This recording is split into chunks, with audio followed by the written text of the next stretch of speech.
Welcome back to part 2 of the indefinite integration series.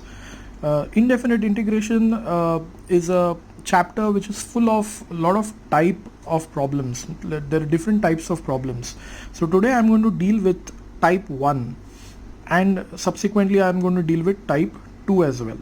Now type 1 is the integration problems which are in the form of integration f dash of x upon f of x, or those which are of the form integration of f dash x upon root of f of x. Now if you have integration of f dash x upon f of x, then the answer to that is log of mod f of x plus c, which means if the derivative of the denominator is present in the numerator, then you can simply integrate it as the log of this denominator, means log of f of x. Also, if you have f dash x upon the root of f of x, then the answer to that would be 2 root f of x, which means that if you have a term inside a root in the denominator, its derivative is present in the numerator, then we can simply write the answer as 2 root f of x plus c. I will just explain a small proof for the two of these rules or types. We'll just use a basic definition of integration to it. What if we were to derivate the right hand side and see what we get? So d by dx of log of f of x plus c, meaning I'm derivating this right hand side. What do I get? I get the derivative of log of f of x as 1 upon f of x into integration of f of x is f dash x, and plus c, of course the derivative is 0, which means I have precisely got the left hand side. So by definition of integration, obviously the integration of f dash of x upon f of x will be log of f of x plus c. Similarly, if we were to derivate the right hand side in the second case, so d by dx of 2 root f of x plus c, what is the derivative of 2 root f of x? You keep 2 aside, root of f of x will become 1 upon 2 root f of x into the derivative of f of x is f dash of x, plus the derivative of constant is 0. So you're getting these two getting cancelled here, and you're ending up with the f dash x upon root of f of x. What is that? That is your left hand side in this rule, and therefore we can again say that f dash of x upon root of f of x is 2 root f of x. So there are two rules over here. We are going to stress a lot on this first particular rule. I mean, they are both part of the type 1, but the first one will be dealt with in more detail than the second one. Let's see some problems based on these types. Question number 1, you have integration of sine x upon 2 plus 3 cos x. So you check the derivative of the denominator. What is that? That is going to be 0 plus 3 into minus sine x. So it's basically minus 3 sine x. Now what do we have in the numerator? We have a sine x. So what's missing? A minus 3 is missing. So we multiply and divide by minus 3. So a minus 1 by 3 stays out and a minus 3 goes inside. And now if you look at this, it is clearly in the format integration of f dash x upon f of x. The numerator is the derivative of the denominator. So the answer to this integration will be simply log of the denominator, meaning log of 2 plus 3 cos x with this minus 1 by 3 outside, and of course a plus c at the end. So I have used this rule, integration of f dash x upon f of x is equal to log of f of x plus c. Let's come to the second question. We have dx, integration of dx upon sec x plus tan x. So I write the sec x as 1 upon cos x, I write the tan x as sin x upon cos x, I take LCM and this cos x gets flipped over. So you get cos x upon 1 plus sin x, and you know what? The derivative of 1 plus sin x is cos x, so you can simply write this as the log of the denominator, meaning log of 1 plus sin x plus c. So cos x was the derivative of 1 plus sin x, so this was f dash x upon f of x, therefore the answer to that would become log of the denominator, meaning log of 1 plus sin x plus c. No adjustments to be made here, it came directly. Then let's come to the next question. Question number 3. We have integration of 1 upon x log x. Now let's rewrite this in a different way. 1 upon x log x can also be written as 1 upon x the whole upon log x. 1 upon ab can be written as 1 upon a upon b upon 1. That is precisely what I have done here. I have written 1 upon ab as 1 upon a divided by b upon 1. Now upon 1 I don't have to write, so 1 upon x upon log x. Now the derivative of log x you know is 1 by x. So this 1 by x is f dash x. This is f of x. So it will become log of the denominator. So log of log x plus c. Come to question number 4. You have tan x upon 2 tan square x plus 1. So I'm writing the tan x as sin x upon cos x. I've written tan square x also as sin square x upon cos square x. I've taken the LCM and this cos square x has got flipped over. So it is sin x upon cos x into cos square x in the numerator. And denominator you have 2 sin square x plus cos square x. 1 cos x has got cancelled. So you are now left with sin x cos x in the numerator. The denominator, which is 2 sin square x plus cos square x, can be simplified a little bit. I can write the 2 sin square x as sin square x plus sin square x plus cos square x. So 1 of the sin square x plus cos square x becomes 1 and there is 1 sin square x left. So the denominator, which was 2 sin square x plus cos square x, can also be written as sin square x plus 1. Now let's just check the derivative of sin square x plus 1.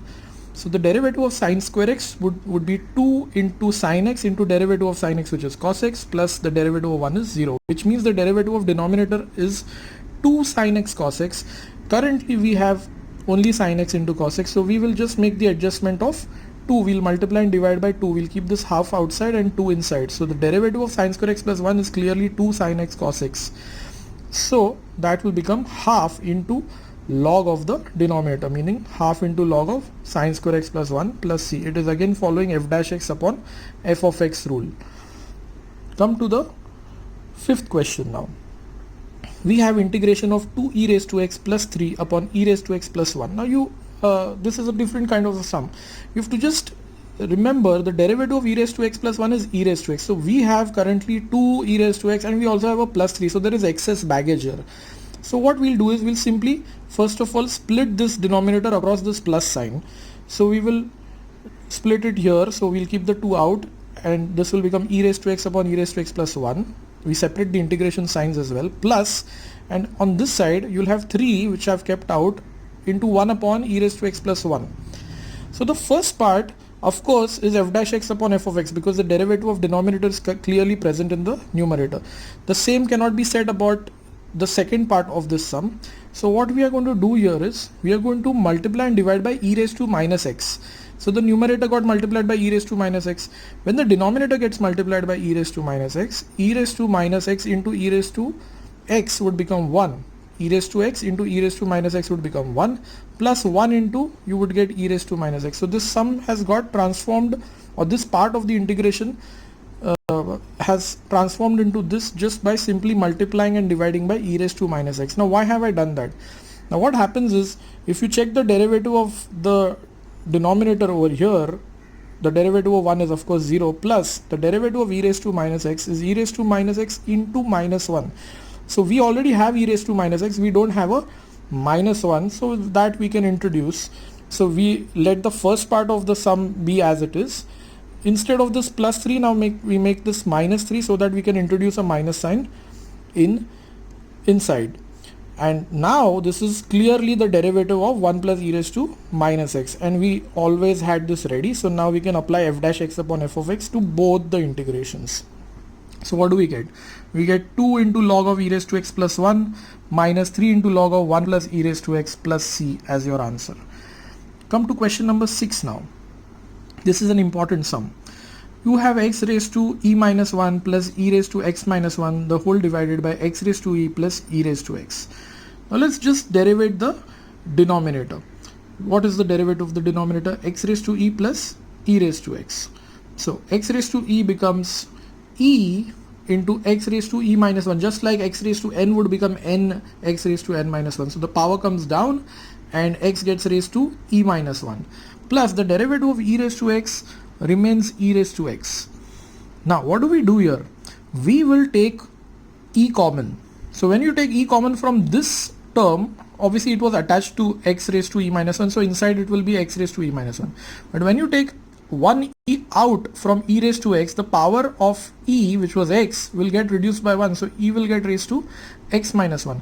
And so if you look closely, the numerator is exactly what it is in this square bracket, which means the derivative of the denominator is this entire numerator but multiplied by e.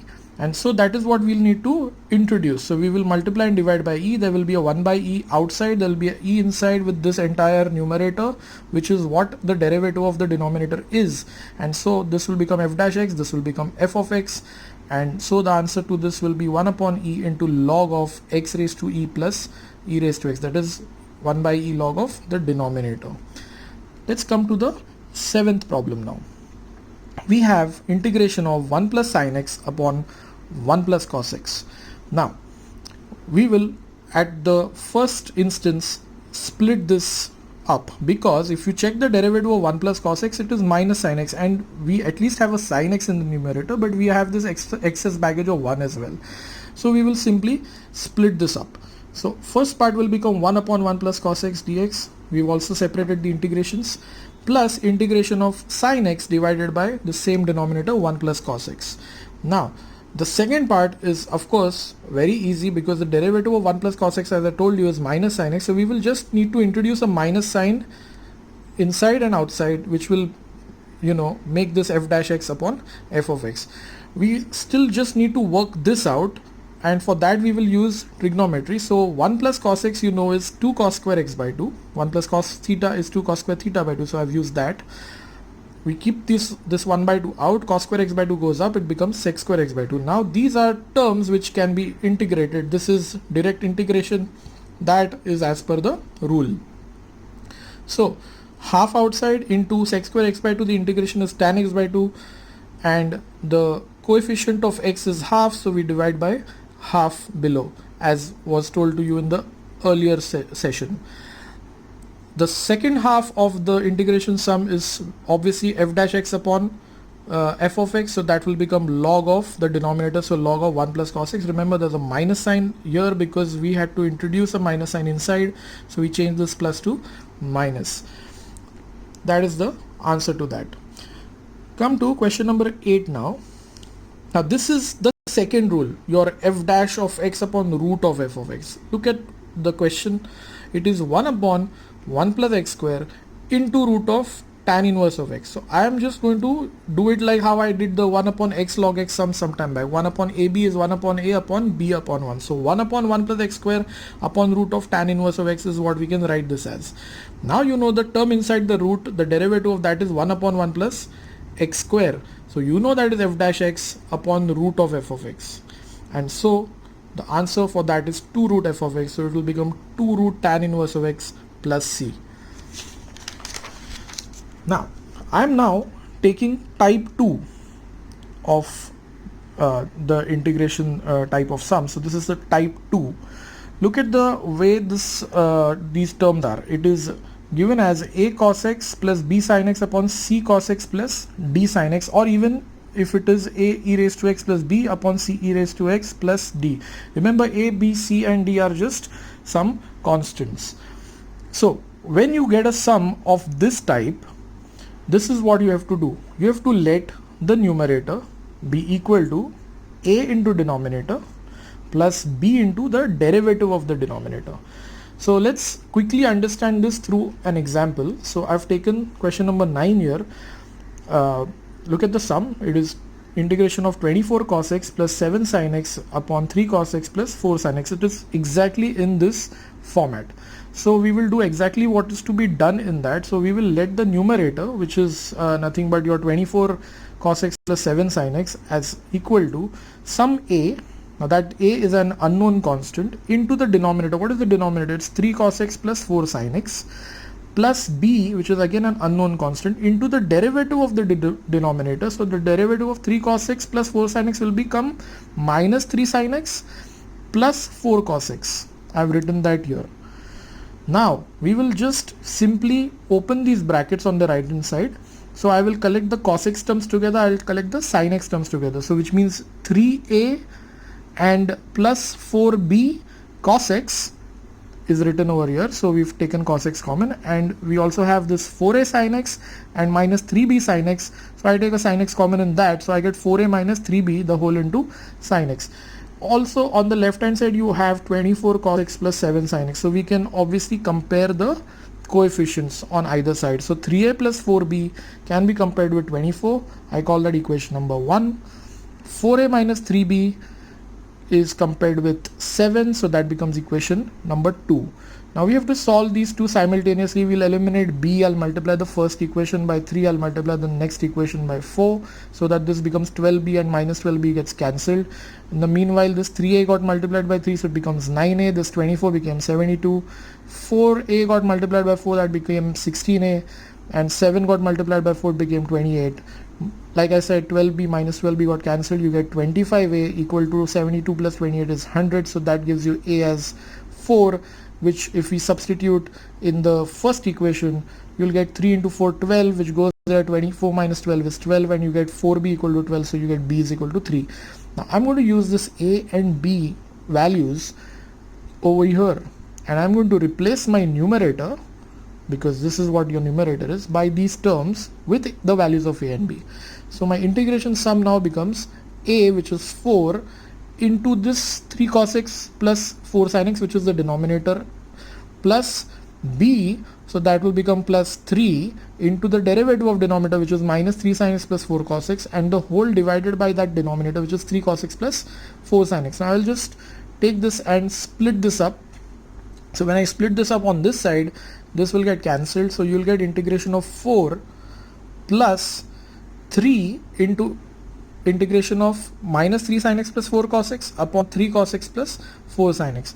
Now this integration is obviously easy. The integration of 4 is 4x plus 3 into, now what is this? This is the derivative of the denominator, isn't it? This minus 3 sin x plus 4 cos x, which means this is f dash of x and this is f of x. So we will use the type 1 rule that we learned and we'll apply it over here. So f dash x upon f of x is log of f of x, meaning log of denominator. So what will that be? It will be plus this 3 into log of 3 cos x plus 4 sin x and plus c at the end. Just note this, that your answer to these kind of sums will always be ax, so your 4 was ax plus b, which is 3, and into log of the denominator always. This will always be the format of the solution. So you can just cross check if you ever get a sum like this, and you can just compare your answer with this format. Moving on to the next question. Question number 10. You have 2 e raised to x plus 3 upon 2 e raised to x minus 3 dx. Again, we will do it like the earlier sum. We will let the numerator be equal to a into the denominator plus b into the derivative of the denominator. So it's quite clear over here. 2 e raised to x plus 3, right, is equal to a into the denominator, which is 2 e raised to x minus 3, plus b into derivative of what of the denominator is only 2 e raised to x. Now we take this is 2a plus this is 2b, and you keep the e raised to x common, and you have a minus 3a as well. So if you were to compare the two sides, the coefficient of e raised to x over here is 2 and the coefficient of e raised to x over here is 2a plus 2b. So 2a plus 2b is equal to 2, which also means that a plus b is equal to 1. We also see that your minus 3a, which is a constant, is compared with this constant on this side, which is plus 3. So minus 3a is compared with 3, which gives you a as minus 1. If a is minus 1, we'll substitute that over here. So minus 1 plus b is 1, which means b is equal to 2. Now we will use these values of a and b and we'll substitute it in the place of this numerator here in the sum. So we take that I is equal to integration of a, which is minus 1, into 2 e raised to x minus 3, which is your denominator, plus b, which is 2, into the derivative of the denominator is 2 e raised to x, so I have replaced that over here, and the whole divided by this denominator, which is 2 e raised to x minus 3. So when I split this side, it gets cancelled, so you get integration of minus 1 dx plus 2 into integration of 2 e raised to x upon 2 e raised to x minus 3 remains. Now that is of course f dash x upon f of x, the derivative of denominator is there in the numerator, and so now when we integrate, it will become minus integration of 1 is x, so minus x plus 2 into the log of this denominator, which is 2 e raised to x minus 3 plus c. Now I'm coming to this last question, which is an important question, question number 11. I have integration of 1 upon 1 minus cot 2x. Now I will write the cot as cos 2x upon sin 2x. I'll take LCM. I've come to this point where I have this LCM going up, so I get sin 2x upon sin 2x minus cos 2x. Now here is an important step. I will multiply and divide by 2. After I multiply and divide by 2, So there's a half outside here. This 2 sine 2x, I'm going to express it in terms of the denominator, which means I will first of all just write the denominator in the numerator as it is. So I'll write sine 2x plus cos 2x as it is. Then I will think about getting to 2 sine 2x. To get a 2 sine 2x, I need to add a sine 2x so that I get a 2 sine 2x, and I would want to get rid of this minus cos 2x, so I add a plus cos 2x as well. So in one bracket I have the denominator, which is sine 2x minus cos 2x, plus in the other bracket I have the adjustment terms. One term to make it 2 sine 2x and the other term to get rid of this minus cos 2x, and this is what we have. So this is also an important step. The denominator is as it is. Now I will take this denominator and I will split this up. So when I split it up on this side, I simply get a 1. Remember, there's a 1 upon 2 outside. So this 1 upon 2 I'll split across the integration. So this 1 by 2 will also come ahead because I have split the integration. So it is going to be this integration plus this integration. So this half into integration of 1 dx plus that half again into integration of, now we have this sine 2x plus cos 2x divided by sine 2x minus cos 2x. Now the derivative of sine 2x minus cos 2x, remember, is cos 2x into 2, and the derivative of minus cos 2x will become positive sine 2x because minus of minus it will become, and into 2, so that there's a 2 missing. There is a sine 2x plus cos 2x very clearly over here, which is the derivative of the denominator, but it also consists into 2, so that 2 also has to be adjusted over here. 2 will multiply with this and 2 will be multiplied with this as well, so that I've written common over here, and so to adjust that 2 I have also introduced another half over here, and so half into integration of 1 is x, so this is x by 2, plus this is 1 by 2 into 1 by 2, so that's 1 by 4 into log of the denominator, because now this 2 into sine 2x plus cos 2x is clearly the derivative of sine 2x minus cos 2x. You can check and do it in rough and actually cross check that. And so this is f dash of x upon f of x, and that will become log of the denominator, log of f of x. So log of sine 2x minus cos 2x will come in the second part with a 1 by 4 outside, and of course a plus c at the end. This was the second part of the integration series. Until next time, goodbye.